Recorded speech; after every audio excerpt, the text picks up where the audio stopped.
fellow citizens and residents of our beloved Antigua and Barbuda. Today we have completed 41 years of political independence, and we commemorate our nation's struggle for freedom and its advancement under the theme, Moving Forward with Unity, Strength, and Stability.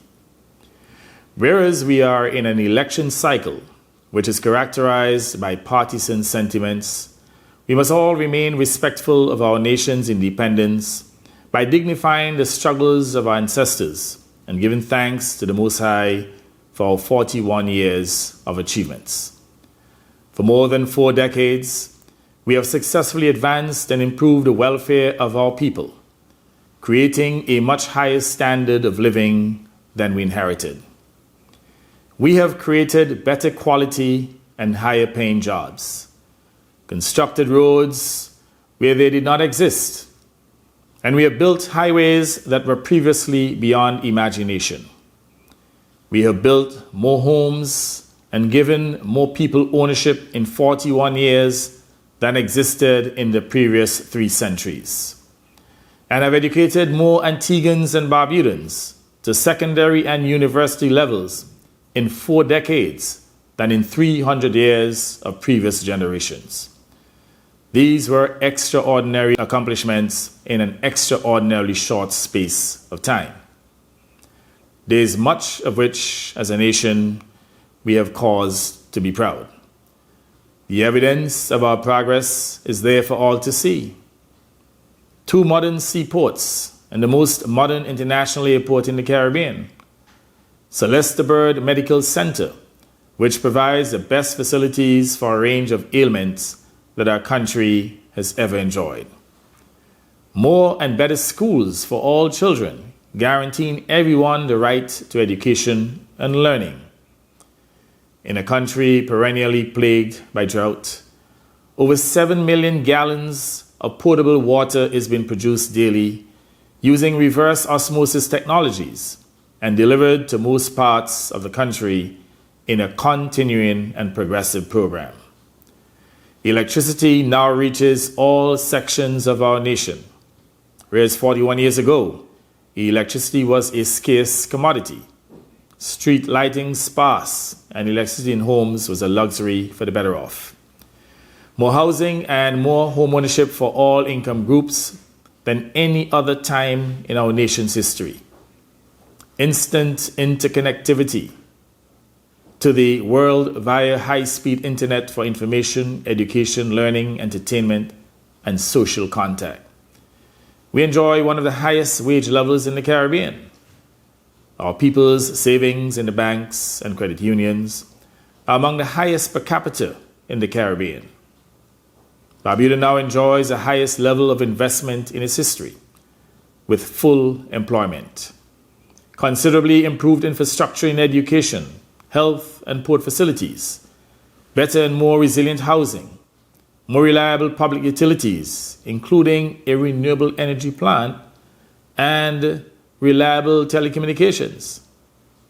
Barbudans who were previously left behind now enjoy the opportunity for greater empowerment. 41 years of independence brought us these successes, having been left with a neglected backwater of colonialism where inequities and inequalities prevailed. It is the vision, the commitment, drive, and leadership competence that resulted in our accomplishments and fueled our people's burning ambition for advancement. And we should all recall that for 31 of those 41 years of improvement and progress, it was the Antigua and Barbuda Labour Party that successfully managed the affairs of our nation for the benefit of all our people. Leadership mattered over the last 41 years, as leadership matters now. Our progress should have reached higher heights. More should have been achieved for our nation and for every person within it. But we experienced 10 lost years, a lost decade under the former administration. I need not recall the rapid decline of our economy between 2004 and 2014. Many of you suffered through it, particularly between 2009 and 2014, when the nation's financial affairs were mistakenly entrusted into the hands of a well-known financial novice, Mr. Harry Lovell, culminating in the worst performance of any finance minister in the history of our country and possibly in the history of the world. You will all recall the high unemployment, the large number of people who lost their homes and their cars because they could not pay their loans and mortgages. You will all recall the stagnation of our economy, resulting in no growth and financial hardship, causing businesses to close and the contraction of the economy. You will all recall the high debt that was incurred and the descent into the harsh conditions of an IMF program, causing workers to be pushed into severance or early retirement. You will recall parents having to make a choice between paying to run their cars or paying their children's school fees. You will also remember that even in these harsh conditions, taxes, including taxes on income, astronomical airport taxes, and taxes on services were imposed upon you, causing the depletion and exhaustion of your savings. Those awful 10 years between 2004 and 2014 significantly reversed the decades of growth and development achieved over the previous 23 years. Our progress was retarded. Our growth prospects were ruined by the 4 years of economic contraction between 2009 and 2014. Our people's betterment was derailed. The inept UPP government pauperized our country and bankrupted our economy. Had our nation not suffered those 10 years of economic mismanagement, financial maladministration, and just plain incompetence, on this 41st anniversary of our independence, our finances would have been much stronger, our economy more resilient, and our social welfare system more robust. That is why one of our pledges at this 41st anniversary of our national independence is not to make that mistake again. We paid dearly. We suffered much. Never again should we be lured by empty and recycled promises. Never again should we be fooled by unsupported pledges to reduce taxes without any compensatory revenue. Never again should we fall prey to the trap of downright lies and deceptions of these desperados. Never again. My friends, it took a new direction, a new leadership, and a clear vision with strong management to recover our nation from that decade of catastrophe and to restore it to a path of economic advancement, higher employment, and social improvement. The outstanding record of reconstruction and the reconstructing of our finances, restoring jobs and rebuilding our economy between 2014 and the onset of the COVID-19 pandemic in 2020 was plain for all to see. Our nation's economy experienced 5 years of unprecedented high sustainable growth. Employment increased, poverty reduced. Both foreign and local investment multiplied, fueling robust growth and development. Tourism figures reached an all-time high. New housing schemes and schools were built and equipped.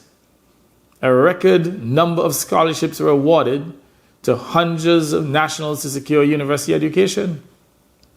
We established the first ever University of the West Indies campus in our country. We empowered more individual Antiguans and Barbudans with ownership of homes, cars, and shares in public companies than any other comparable period in our history. Fully aware that we cannot have a sound economy with a dysfunctional financial system, in 2014 we immediately instituted measures to fix the disastrous banking crisis that was enabled by the UPP, a crisis that they failed to fix. Had we not acted swiftly, not only would the life savings of thousands of persons and their families been completely lost, but the collapse of ABIB would have plunged the entire banking system into danger. We implemented a financial rescue plan that stabilized the banking sector and bolstered the financial system. Solid and sound financial and economic management, combined with a deep commitment to social welfare improvement, recovered our country and rebuilt it from the ashes of destruction inflicted by the UPP. The fact is that in 2014, this nation was on the brink of complete collapse. Unemployment was higher than it had been since the 1940s. Productivity was at an all-time low. Unauthorized debts incurred by the UPP administration were high and unpaid. These unauthorized debts, which had no agreed credit terms, included debt for the supply of water provided by Semcorp, which was threatening to cut off water supply to the entire country, as well as $45 million owed to APC for electricity. Western Isle Company, which had already given notice that it would cease supply of all petroleum products to the nation as a whole, was owed $81 million at the time, with a further $8 million in checks that were returned unpaid for insufficient funds. It is the UPP government that put people out of work and set a shameful record of economic and financial decline. Had the ABLP government not acted swiftly to remedy all this, the scale of the catastrophe and hardship that would have befallen this nation is almost unimaginable. Everything would have ground to a devastating halt, with no water, no electricity, no functioning shops, businesses, banks, schools, or offices. Our nation was within a fraction of that reality. To forget it would be folly. Remembering it would be wise, and not repeating this will certainly be most wise. Never again should we suffer from such incompetent management of our affairs. My friends, today, despite the ravages of the COVID-19 pandemic on our economy and the turmoil caused by the consequences of the Russian war against Ukraine, your money in the bank is safe. Businesses are no longer in deep distress. The banking system is stable. Average national income has returned to a high level, and our government has established successful mechanisms to give relief to the vulnerable. Yes, the world economy is in a crisis of high prices and high inflation, and undeniably, those circumstances have affected our country just as they have impacted all others. The impact of COVID-19 has lingered globally, adversely affecting logistics and the supply chain. This has resulted in shortages and high prices, which, as part of the global community, we import. This situation has been worsened by the Russian war in Ukraine that created more shortages of food and ingredients for food production, as well as higher prices for oil, gas, and the production of electricity and water. These were all circumstances not created in our country. No policy or action of the government led to these conditions. All of them were due to external factors that we could not escape or avoid. But your government did not wring its hands in despair, nor was it paralyzed in fear. Instead, we expanded our social safety net programs and continued to subsidize the cost of petroleum products, thereby keeping the rate of inflation below those of other countries, including developed countries. Although fear did grip the entire world in the face of the galloping spread of the coronavirus, which to date has killed almost 7 million persons worldwide and infected more than 630 million people, we courageously and successfully adopted and implemented a pragmatic policy of working and living with COVID. We did not run from COVID. Throughout the period of more than 2 years, since March 2020 to now, we have limited the number of COVID-19 deaths in our society to 146. That is 0.15% of our population. Very few countries in the world have matched that achievement. Our people were kept secured, their lives were saved, and their future was assured by the competent, efficient, and caring policies that the ABLP administration immediately implemented. Even in the face of significantly reduced revenues resulting from the worldwide lockdown, the ABLP government invested in safeguarding the welfare of our people. For instance, for more than a year, the government instituted the Dollar Barrel Initiative to allow families to import food, clothing, toiletries, and personal hygiene products for a nominal fee of $10 per barrel in taxes. We also stopped disconnections of electricity and water supply to aid families whose income had been adversely affected by the pandemic. Further, we discounted 25% on domestic electricity accounts for households. Our investment in health facilities was significant. We expanded hospital facilities, constructing new accommodation and increasing the number of beds per patient, now one of the highest in the Caribbean. We built the first infectious disease clinic in our country to contain the disease and to save lives. And we invested heavily in life-saving equipment such as ventilators and in drugs, medical personnel, and specialized treatment, including stem cell therapy. We scoured the world for vaccines to inoculate our people against the virus and to save their lives. No effort was spared, and not a cent was withheld in our drive to protect our people from the reaping scath of the deadly pandemic.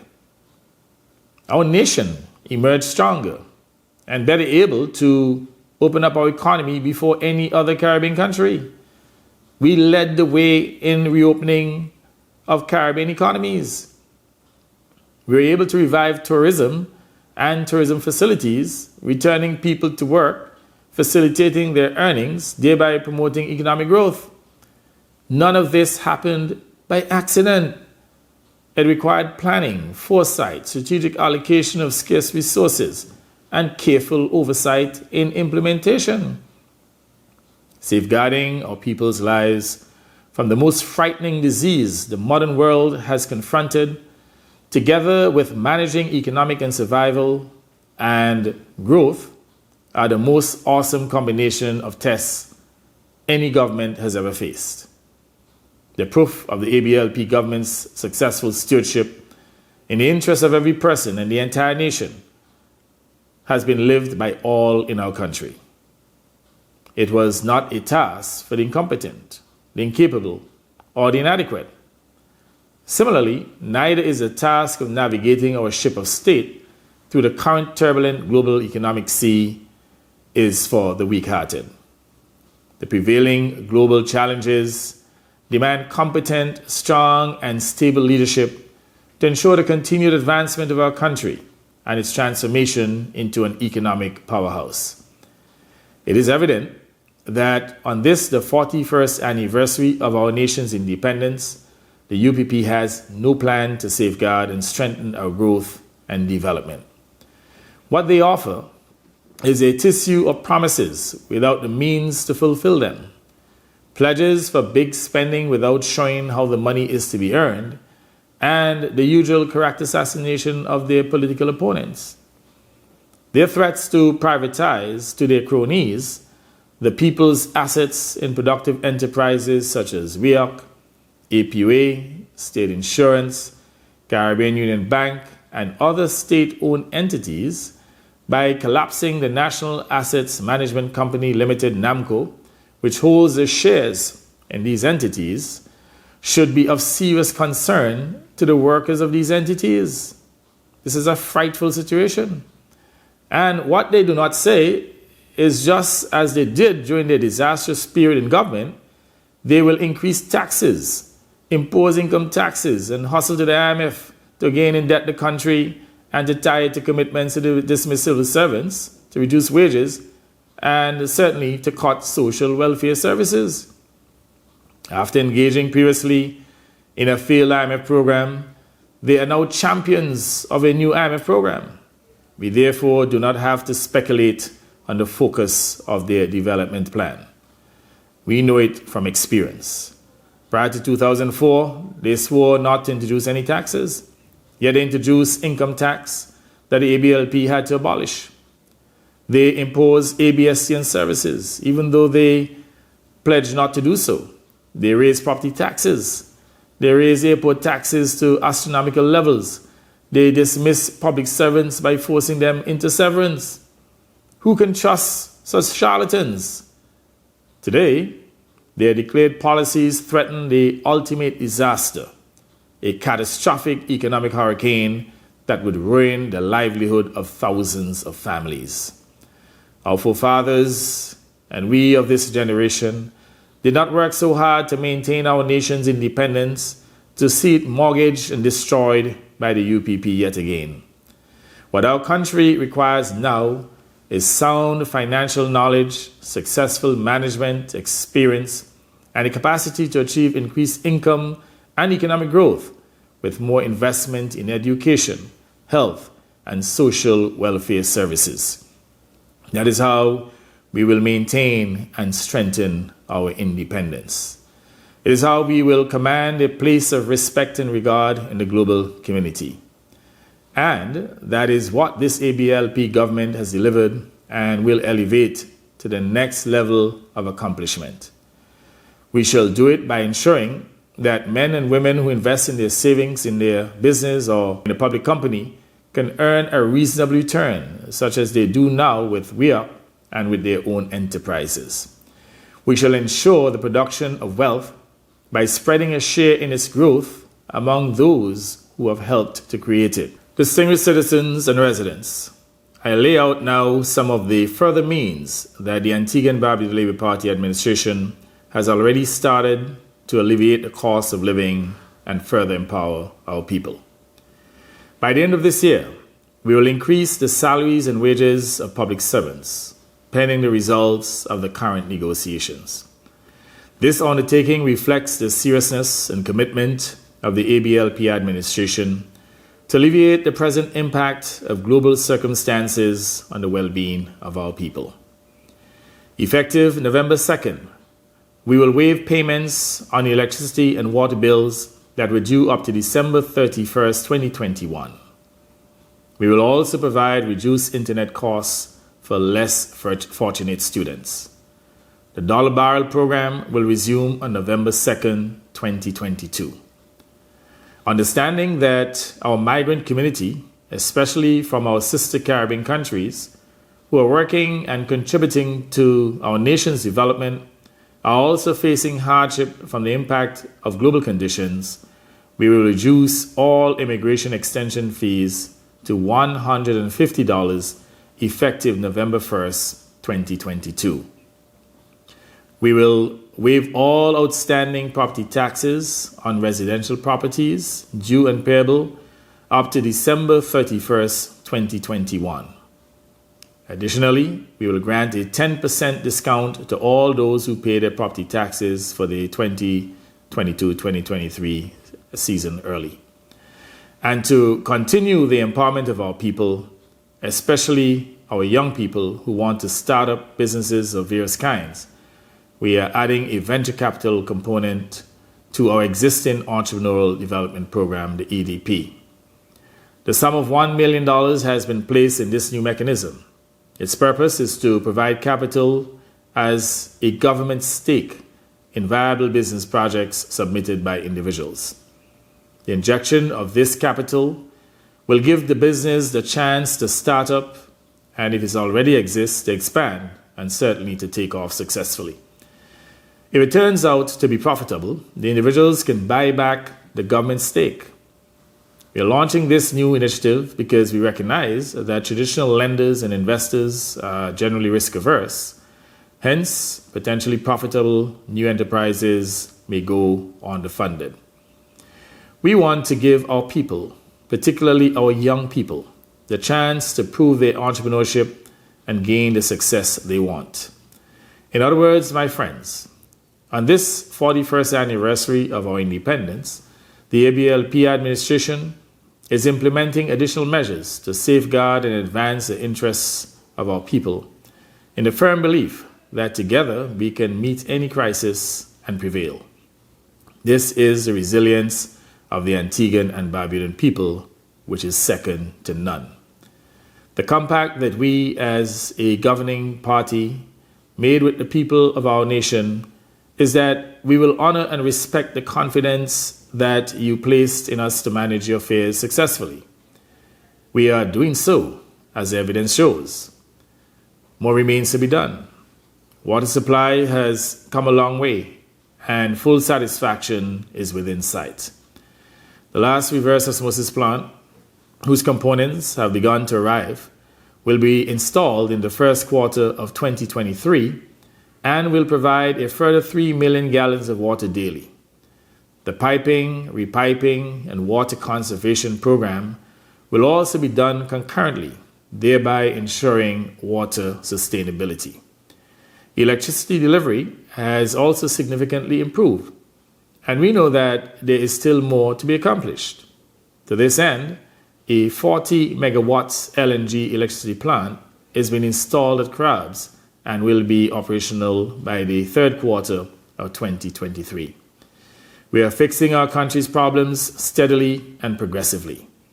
And we are doing so despite all the odds of high costs, reduced revenues, and increased expenditure on housing, education, health, roads, and social empowerment and improvement. All that we ask, as part of that bargain, is that each of you join hands with us in the task of keeping our country as a paradise in which all are entitled to grow and to live in the pursuit of happiness. We are now at an inflection point, a turning point in our history. There are two paths to choose. One is a path I've warned about today, the path that would serve only narrow interests and ambitions, ending in social chaos and economic hardships as it did the last time, except that now it will be catastrophic. It is a path that leads to incompetence, corruption, decline, and disaster. It is a certain route to failure. My fellow citizens and residents, everyone's experience, particularly in the travails of the last 2 years, shows how we can survive the greatest threats with tried and tested hands. That is the path to security, progress, and prosperity. Further, the lessons of our heritage, the path of our common purpose, of shared aspirations, of joint achievement, summon us to good sense and informed judgment. We all know the strength of our people, their resilience and inexhaustible capacity to thrive. That has been the lesson and experience of our history. It is what empowered previous generations to overcome exploitation and to claim independence. It was what inspired the present generation to build on that inheritance and to reach with pride and with dignity this 41st anniversary of independence. In the days to come, let us renew the strength of our joint effort to maintain the freedom of our nation. Let us advance the progress of all in our country to the next level, and certainly to ensure that everyone could climb the ladder of development. Let us commit ourselves together to a rebirth of the spirit of unity of our one nation, recalling with determination that when each endeavor with supporting works, all can achieve. With our common faith, we cannot and will not fail. Happy independence, and certainly may God continue to bless you and to bless our beloved Antigua and Barbuda. I thank you.